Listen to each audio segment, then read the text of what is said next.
Welcome, everybody, here to the Sports Talk Network channel, and specifically here for my SmackDown Live review for August 22nd, 2017. So, ending 15 minutes ago, running right about 9 o'clock here, I did a review over on Talking WJ of the same show as I do each and every week. I review over there on that channel.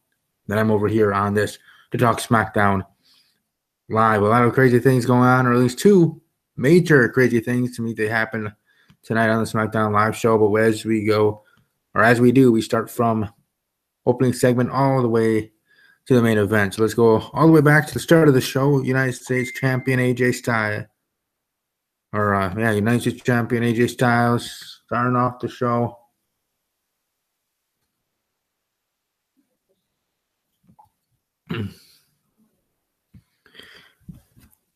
The United States Champion AJ Styles starting off the show, coming out there, excuse me, after getting his win at SummerSlam, defeating Kevin Owens. Shane McMahon was a referee. Owens wants his rematch. Shane McMahon said, okay, you want your rematch? Fine. And then he said, okay, no, above that, he wants a referee that's competent, so he wants to pick his own referee. Shane says, fine. You want to pick your own referee? Cool. You can pick your own referee, Mr. Owens, Kevin Owens, KO, whatever you want to be called. But in doing so, and that being your stipulation, my stipulation for you getting this rematch is this going to be your final shot. No more excuses, no other BS.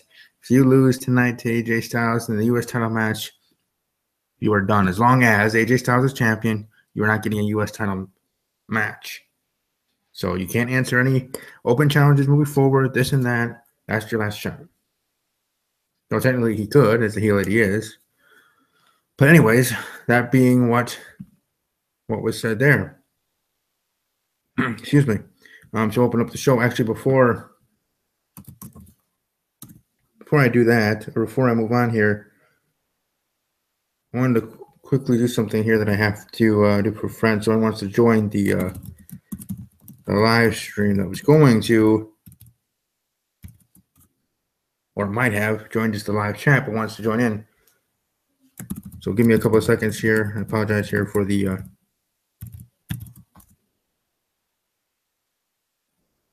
awkward silence. But I just wanted to make sure to let a guest come in and join the show, make it I guess more entertaining in that way.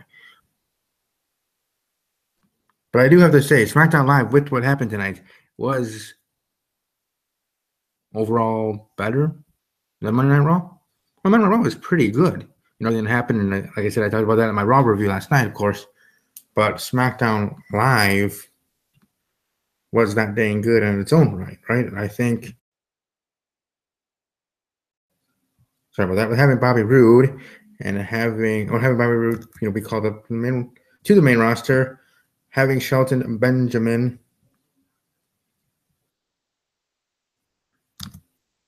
return, quote unquote, because technically he was supposed to return a while ago.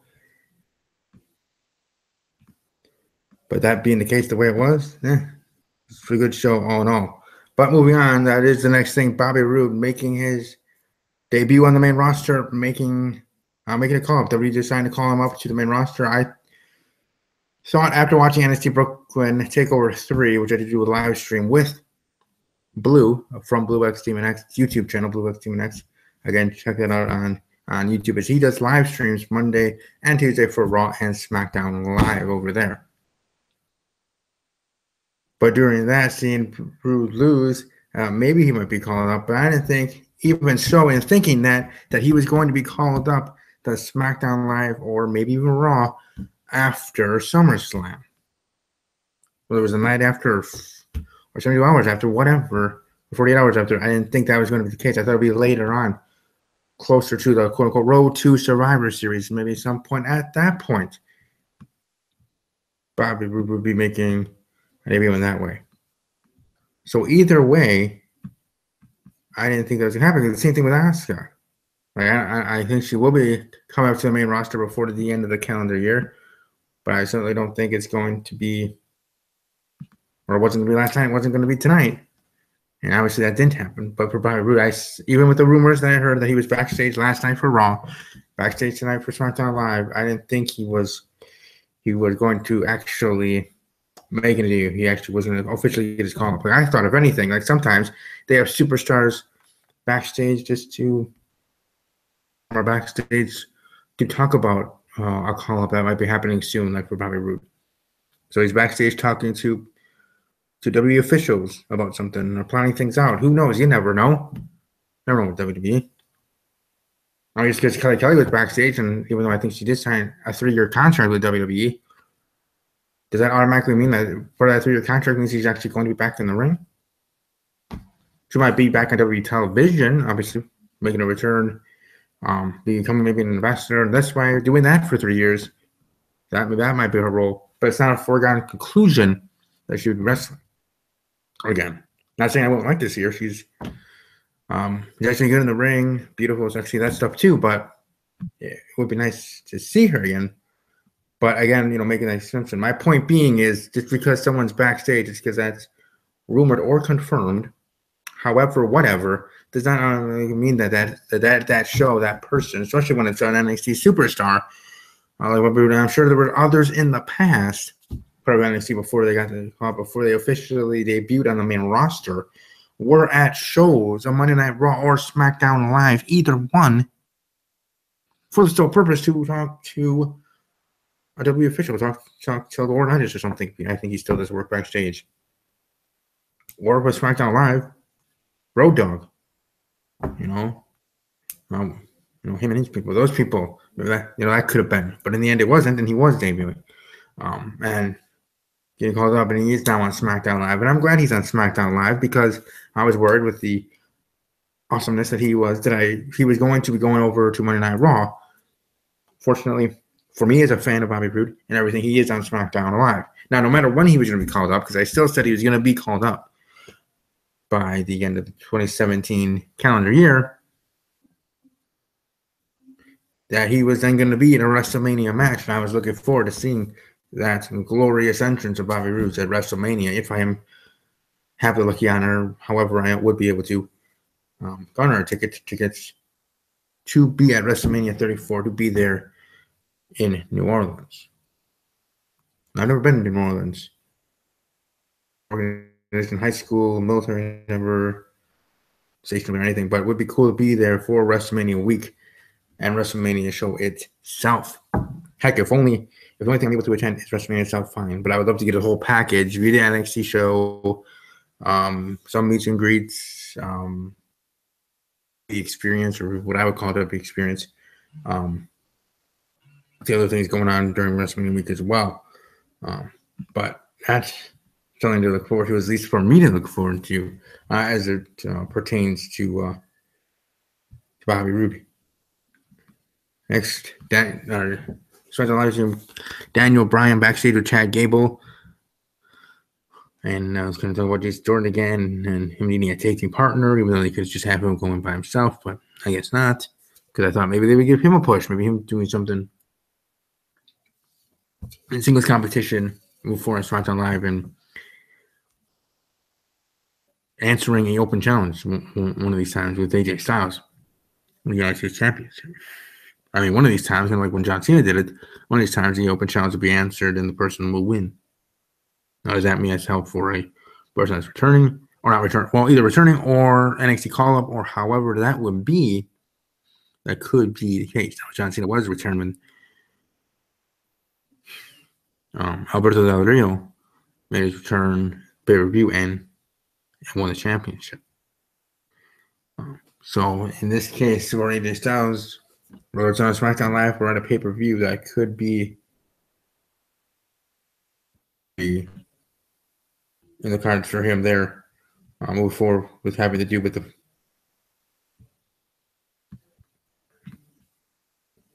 the U.S. Open Challenge. The Usos defeating the Hype Bros in tag team action there. Okay match. Usos getting the win, being the new SmackDown Live tag team champions. So it's good for them. Shinsuke Nakamura defeating the Singh Brothers again. Always what it was. Jinder Mahal. And then afterwards, Shinsuke. We're going to set that up. Have another match between Shinsuke and Jinder for the WWE Championship at the next pay-per-view, which I believe probably will be held in the cell in October, I think, is the next one. Because here in December, there's only one pay-per-view, and that's for Monday Night Raw, being No Mercy. So, I'll wait a little bit for SmackDown Live. Naomi and Becky Lynch defeating Natalya and Carmella.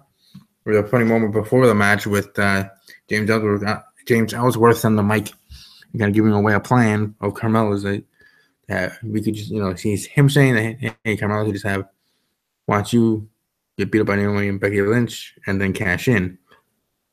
That was kind of a funny, interesting moment. But I do see with Carmella eating the pin, having the streak of losses, building up to when she does inevitably cash in successfully and become the SmackDown Live Women's Champion. Whatever that be. Be at Hell in a Cell coming up next, or Survivor Series, or Royal Rumble, WrestleMania, whenever, however, it doesn't really matter to me. That I still believe that Carmella will become the new Live Women's Champion. You had Baron Corbin successfully cash in, which I didn't think would happen too. I said in my bold prediction starting the year 2017 that I thought he would become the WWE Champion by the end of the said year, by the calendar year of 2017, but that obviously isn't looking like to be the case. And also with Rusev, that's a different situation. He might be asking for his release. But as Baron Corbin, he might maybe get the U.S. title. Maybe he'll be the one at some point in the future, whatever that be, he'd be the one to answer the U.S. Open Challenge of AJ Styles and become the new United States champion. That certainly will be interesting in its own right, at least to me, for sure. Dolph Ziggler is promising to do what the stars do next week. He was talking about how different superstars do things. I was thinking as he was, rattling them off. So he's going to do all three gimmicks at once? Or is he just going to be a parody of superstars he's facing each time just to be that kind of jackass heel? Either way, I don't really care too much. To me, I respect Dolph Ziggler, but I just think his time is up. He should be released. He should just go focus on his comedy act. So I'm sure he's good at it. So do that and enjoy life. We can basically say, well, he's made enough money in WWE. He won't pout about it in that way. He made good money to live on and make money continuously doing what he might be even more passionate about, and that is comedy and wanting to into that. Maybe that could be the future for Dolph Ziggler. So maybe he should be released as much as Paige should be. Then again, Paige is in the WWE game, so that was surprising to be quite honest. But that being done because she is technically still a WWE superstar, just like Summer Rae, which hopefully she comes back and wins a women's title at some point.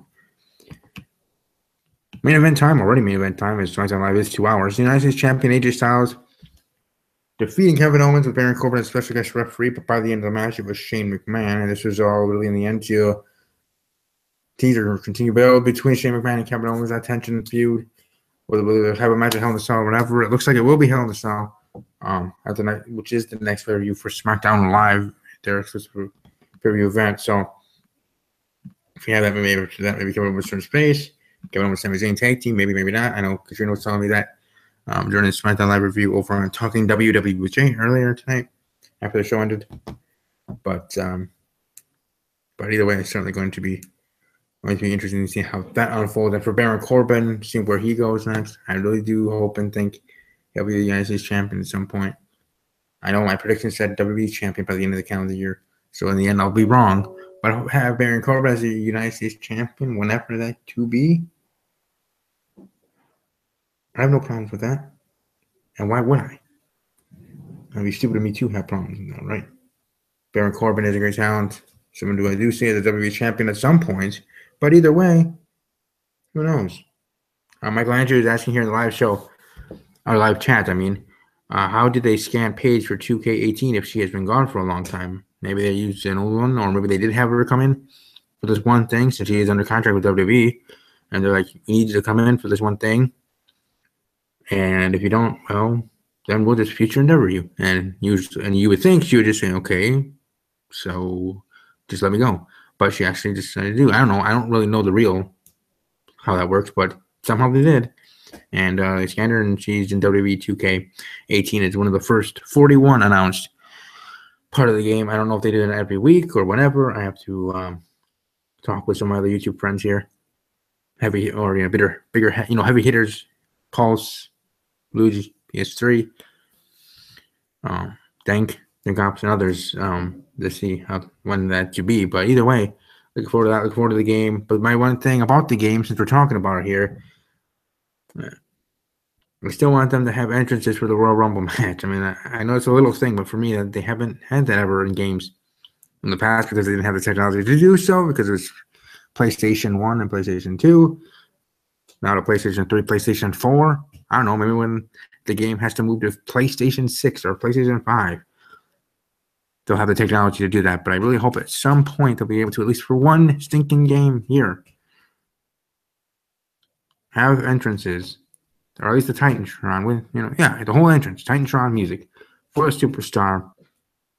I don't care if they can only do it for a couple of seconds or for actual amount of time, like in real life for the Royal Rumble. However, for a Royal Rumble for each thing, right? You want it as realistic as it can be. We'll have what they have in the Royal Rumble realistic can be with the wide pan of the counting down. Yeah, it might be hard if you're playing if you're actually playing in the Royal Rumble, as a player and not just computer. Like, it's more of a thing for when I do sometimes for Royal Rumble matches on the games, having all computers and just seeing who wins and whatever. That'd be for fun.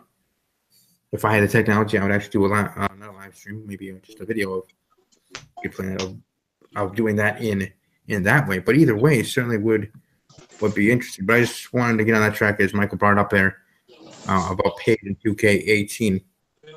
But as I see here or hear here with me, we do have Billy on Twitter at FightBillyFight, part of Lazy Booking Podcast. We're going to follow the show on Twitter at Lazy Booking PC. Billy, how are you doing this evening? I am exhausted. All right. I bet. I haven't even got home from SummerSlam yet. Oh, no? No, I'm in a hotel room in Montreal for the night. I missed my flight because of the storm, so I'm still traveling. Son of a gun. Well, I guess since you were at the events and shows, I know we're talking about a SmackDown Live with this being the review, but what were your how was the SummerSlam weekend? Oh my God. Wow. NXT, man, I had no voice by the end of it. Like, it was insane.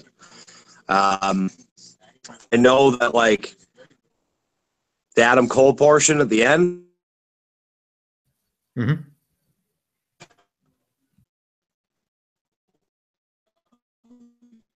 Back looking away from what was actually going on in the ring of Drew McIntyre, because they were all waiting for Adam Cole. But it was cool that you ended up having Red Dragon standing in the ring there, and I was just like, my mind was absolutely blown. That whole card, top to bottom, was fantastic. There wasn't a bad match on that card. It was incredible. Also, I don't know if you guys know this, but I'm gonna take out a tour here.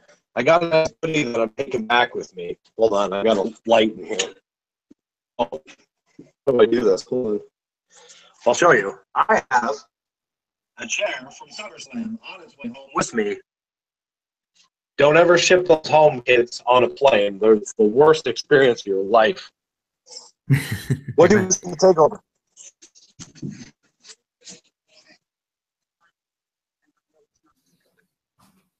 What do you guys think of TakeOver? Oh, I enjoyed it. I did a live stream for TakeOver Brooklyn 3. And I actually had one of my guests from my prediction show, Blue X Steven X YouTube. He was actually jumped on with me for that live stream, and we thought the same thing at the end. The card from top to bottom, start to finish, a effort as NXT always does with NXT TakeOver shows. And as I even said on Twitter, this is my first time watching an NXT TakeOver show live, as in watching it actually live on the network and not late night or the day after. So that was its own experience within itself for me personally. But the whole show I loved and enjoyed. I liked seeing Drew McIntyre winning the NXT Championship, having Asuka retain. That certainly was interesting, and see where that goes moving forward. As we see or find out here from SmackDown Live, Bobby Roode now was called up to the main roster. for SmackDown, but overall, that NXT show was awesome to me for sure. Oh, it was so good. It was so good. I couldn't even believe what I watched. I mean, that had me going good, and then we spent some time. Obviously, we went and checked out New York City and stuff, and we ran into Big Show, who was doing a signing at Foot Locker. We didn't go to it, but that was the signing I think Ric Flair was supposed to do. So that was kind of odd, but we got down there, got to see Madison Square Garden, the arena. Got to see a whole bunch of cool stuff. No, it was a really cool experience down there. New York's like nothing like I've ever seen, so it was really cool. It was also really hot there. It was disgustingly hot. It was hotter in New York than when I went to the Bahamas. It was actually super weird. That's interesting. It was hot. So I missed my flight because of weather delays, and they had to turn around and go back to Vermont, which was like 20-minute flight from here. But so then we finally got into Montreal, and they paid for my hotel and everything. So I'm just holed up here for the night. So it's not over, but it's definitely awesome experience. SummerSlam was cool. I was a little pissed off about the pre-show just because of the fact that, watch Mrs. promo on Monday night and how mad he was, and he has every right to be mad. They didn't open those doors until basically the starting of the pre-show. And if you've ever been to the Barclays Center, they only have one entrance. So it's not very good. It's cool story, though. So we were sitting up top. We took the elevator or the escalator to go upstairs, and hanging out the side was Tyler Breeze and Becky Lynch. That was surreal. Wow. Like just to be like, Tyler Breeze laughed at me for something, but Becky Lynch gave us a high five, so it was pretty cool. It was a really cool experience. SummerSlam as a whole was amazing. That main event, I don't know if you saw it, but you obviously saw it, but holy shit, it blew my mind, blew my expectations out of the water. Because normally fatal four-ways and like triple threats are bad. This was incredible. I did not see this coming. I thought one of two ways. I thought if the SmackDown title changed, Raw would stay the same, but I didn't expect both of them to stay the same. Got to see Jinder's entrance live, which was phenomenal. Overall, a great show. And that Usos match on the pre-show, did you see that, Steve? Yes, I did. Oh, my God. Why wasn't that on the main card? I know, I agree. And I was even saying in my, excuse me, in my live reaction during the SmackDown show and my SummerSlam show, and then SummerSlam review, that one should have been on the main card. Like, it was like match of the night for me. Titles. And also I was surprised with SummerSlam of all the title changes. Like, we get the title change, 2 in the pre-show, and then continuing on in the main show, obviously. And when that continuously happened, I thought, well, they're doing these for all the mid cards, and it seems like they're resetting the deck in a way for Raw and SmackDown. The things that will stay the same are going to be the WWE and Universal titles. Like, I just thought that as SummerSlam was going on, that with each title change happening, that those two would stay the same. I actually was leery and worried that they might actually pull the trigger and changing the title in the U.S. one, having Owens win it back and continuing that hot potato BS with that. Yeah. But yeah. What did you think of the SmackDown stuff tonight with the debut of Bobby Roode and Shelton back on SmackDown? Yeah, that was cool. I didn't see either one happening. I know I was hearing rumors of Bobby, or rumors or whatever, confirmed that he was backstage for Raw and SmackDown Live this week. But I thought it was maybe to just talking over something else or whatever, like nothing of actual debuting and being officially called up to the main roster. So I still was a little bit surprised that he actually did show up, especially when he did with Aiden English. So yeah, I think you're getting Asuka on Raw. Just the timing of her injury is shit. So you'll probably see her on Raw in about 6 weeks. Yeah, you want to talk about injury? Big Cass, holy Christmas! Man, I'll tell you. When I saw that last night, I was like, "Oh shit!" Any sort, this isn't good for him because any sort of momentum that guy had. I don't know. It's going to be interesting to see what they do if they decide to keep doing stuff with him because it's just. Yeah, I just heard from someone that I know, whatever, that it could be 9 months.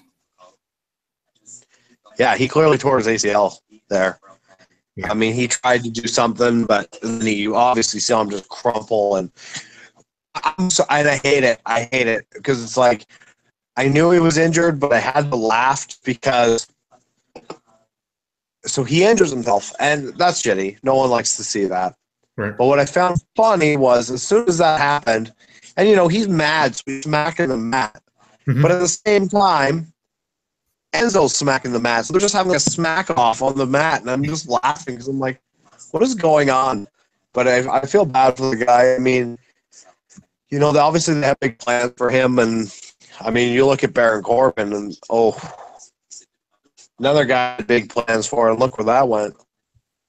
I know I feel bad for that, and especially if it's over whatever stuff that I think it's about, with his Twitter interaction with one specific fan and fans' response and everything. And I think it's more than that. I mean, I think that had a big role in it. You also had his promos with John Cena weren't very good, and that's the worst thing to do. Because I mean, who knows? Who knows that Cena didn't go back there and be like, "This guy's garbage," and that's the end of that. Or maybe not saying exactly that way. Maybe he just trying to say it like, "Yeah, I think Baron Corbin here needs some more work before we put a championship on him." Yeah, no, for sure. But that's awesome weekend. I mean, I'm just exhausted because I've been flying so much, but I mean, it was cool. It was definitely an experience. Overall, NXT was the best card again. It was top to bottom. A perfect show for me. I mean, look at Gargano and CN. I did not see that coming out of CN at all. Just incredible work by both of them.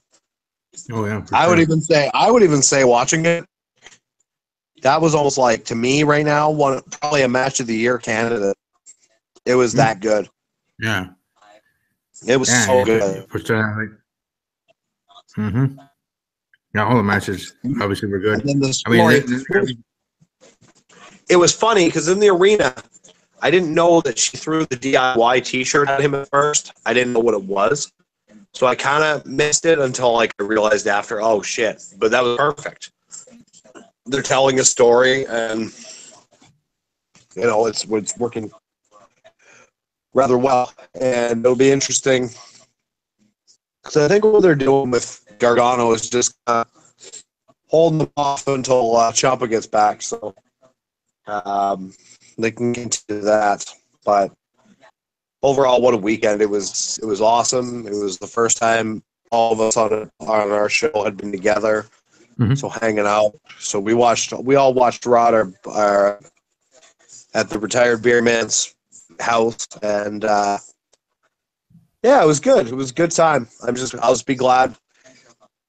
I fly home tomorrow now, finally, and then I leave again the next day. So I'm flying again. It's been a crazy month. So, and it seems like WWE has a new home for the SummerSlam, with going back to the Barclays next year and maybe the year after that. I don't know how many more years. Well, their contract ended this year, and I know that they re-upped for one. It could be more. I'll tell you, that arena is amazing.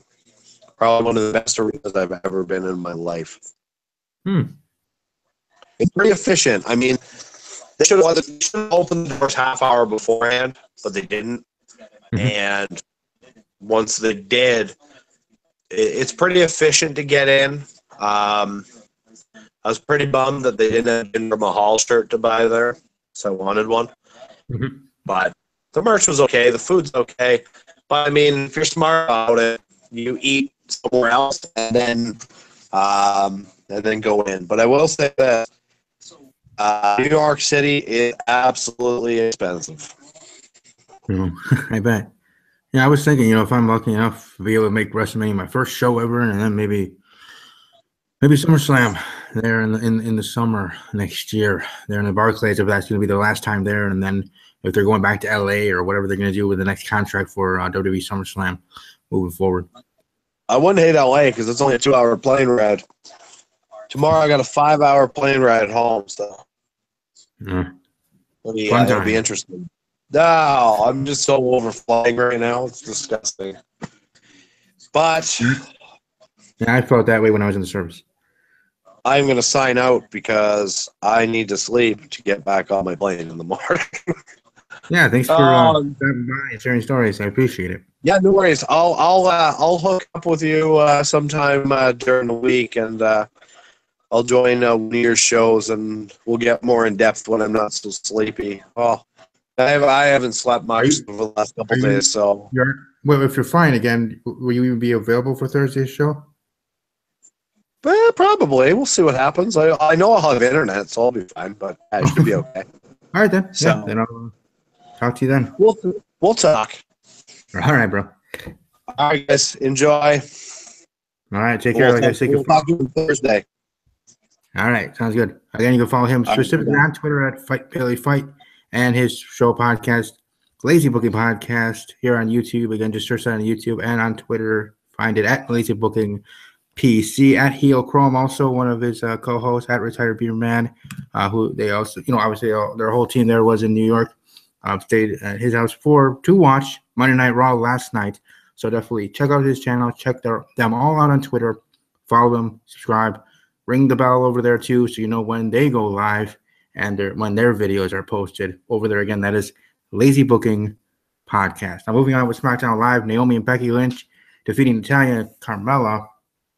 Again, like I was saying, Carmella seems like you're going to go in this losing streak, and whenever she does cash in, wherever that to be, I do still think and believe it's going to be a successful cash in, and I believe that even stronger with WWE deciding to have Baron Corbin unsuccessfully cash in. Now, if there wasn't these issues or whatever heat he had backstage, or there was specifically with his interaction with a military veteran or serviceman still in the service, or other things and other factors, I still believe that they would have had him successfully cash in. I really do still believe that, and obviously I'll never know if that's true or not.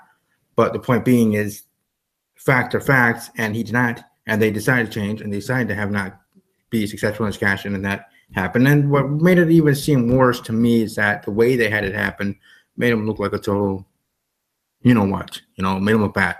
And that's unfortunate as a fan of his, but if that's what they feel, want to punish him. I still hope that moving forward, after he does this whole quote-unquote punishment, and that does end, he gets back in the mix, U.S. title, like I said, answer one of those challenges, and we'll see things going to move forward. But for Carmella, losing streak, being pinned here in the tag team match, one-on-one matches moving forward, but when she cashes in, whether Hell in a Cell, whether Survivor Series, whether whenever, wherever, maybe even a SmackDown Live, or if they really want to, since they like doing things on house shows, because you have to be at every house show because you never know what happens. You never know what WWE legend or superstar could be there at said house show in your area. Could have Carmella cashing in her Money in the Bank contract at a house show and becoming the new SmackDown Women's Champion, SmackDown Live Women's Champion. So, however, whenever, I do still see it being successfully cashed in. Dolph Ziggler probably starts next week, so that's starting to be interesting. We're going to get Breezango back next week on SmackDown Live. Again, also talking about the main event. I think we were already to there. The IC Championship, AJ Styles defeating Kevin Owens, Baron Corbin referee, but she might ending up being referee. So looking forward to seeing that between Champion and Kevin Owens. Again, Hell in a Cell, which I do believe, as I keep saying it, is the next pay-per-view for SmackDown Live. If it's not, then I'm the one looking like a, what. But either way, whatever that is to be for SmackDown Live next pay-per-view event, exclusive for SmackDown Live pay-per-view event. Having Kevin Owens and Shane McMahon one-on-one certainly be entertaining. Certainly will be good. I welcome Maximus Lobo and Lobo Radio, which is together. Jody Three Moons.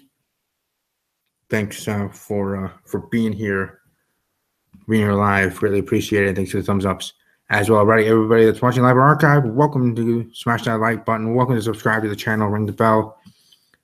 Thanks for being here tonight. Hope everybody did enjoy SmackDown Live. I give it a thumbs up. Next week, though, on Twitter at WWE_podcast, that's where you can follow me for the podcast.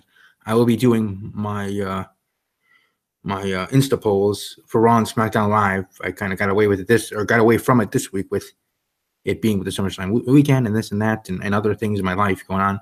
I didn't do it this week, but it'll be back next week. Raw and SmackDown after the show ends. My Raw Insta poll, SmackDown Live Insta poll on what people thought of it. So, thanks for those watching live in archive.